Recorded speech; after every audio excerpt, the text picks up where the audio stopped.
Here's a record player that I've been looking for years and thought I would never find one, and then lo and behold, one pops up on eBay. Had some competition in getting this, but as obviously I won out on it.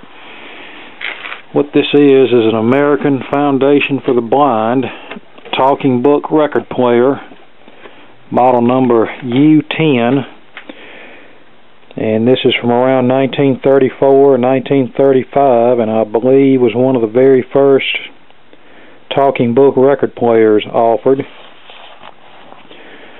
This plays 33 RPM as well as 78 RPM. However, this will not play a modern 33 RPM LP. The first talking books used the same type of grooves as a standard 78 RPM record. The only difference was the slower speed. And there's the pickup cartridge. This is a magnetic cartridge, very, very heavy. Uses the same type steel needles as what 78 RPM players of the day used. And this model also contains a built-in AM radio, as you can see. And you can also see there's braille on the radio dial. And here are various controls for off, on, volume, tone, power, motor off, on, etc. And we even have the original instructions that came with this machine that shows you how to operate it. And despite all that good fortune, we have some bad fortune here, but I'm not going to complain too much about it. Obviously, the outer case covering has gotten wet at some points. You can see it pulling away from the cabinet, and this needs to be re-glued.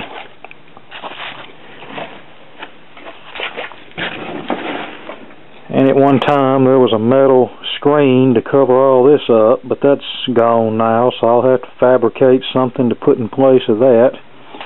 And our tone armrest is missing. Once again, I'll have to fabricate something for that. This is a 5-tube radio chassis, likely a TRF set. And when I got this, one of the tubes was broken and one tube was missing. This uses the old prong style tubes that were popular during the mid-30s. The super heterodyne circuit was already widely in use by the time this machine was made, but I suspect they went with the older TRF or tuned radio frequency design because it was cheaper to make. I think these machines were around $30 when they were new and could either be purchased outright or were made available through loan from the Library of Congress. And there's the maker's data plate. Don't know how well it's showing up on the camera. And there's the other ID tag on it. And here's a close-up view of the pickup cartridge. I don't know who made that cartridge. Okay, let's pull this apart and examine it a little closer. And here's the speaker, an electrodynamic speaker, which was the type of choice before permanent magnets became widely available. It's a Theta brand speaker. Don't know if it's original or not. As you can see, someone has obviously been working on this at some point in time. And here's the underside showing the drive motor. That's some drive motor in this thing. I believe that mechanism was built by General Industries. And obviously more work has been done to this in fairly recent years, judging by the way those connectors look.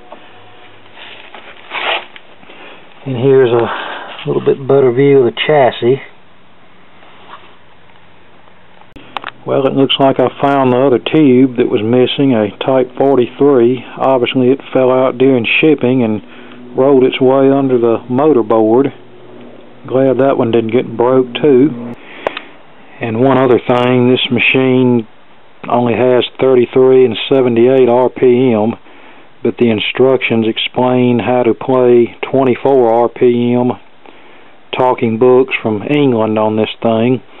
Apparently you just set it to 33 and then move the pitch control all the way to its minimum position, and then you can play the 24 RPM talking books from England, although I've never seen one of those records. And as far as the correct talking book records to play on this machine, the closest thing I have are these 10-inch 33 RPM records of the New Testament from the late 40s.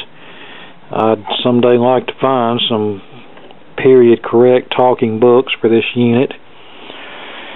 And yeah, even though this thing has its share of problems, I'm not going to complain too much, because these are rare as hen's teeth.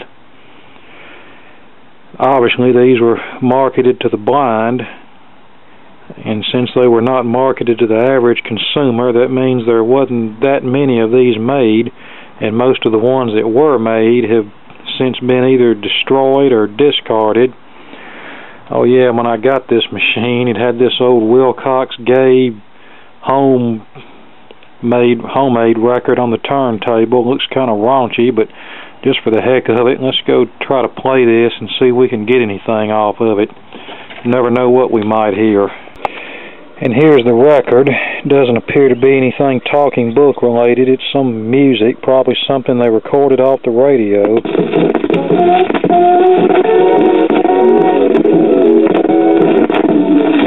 And it's virtually unplayable since it's so beat up, so this record's trash.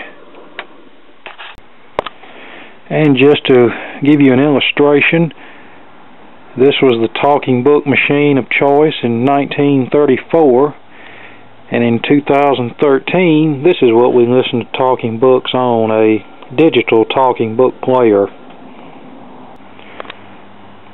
However, I still feel right at home with listening to old talking book records on a machine such as this, and probably this summer I'll get around to restoring this thing and we can all hear it in action again, hopefully, if nothing serious goes wrong. Okay, there you go, my newest toy, a circa 1934-35 American Foundation for the Blind talking book machine. The very first in the talking book program. Thanks for watching, and more to come later.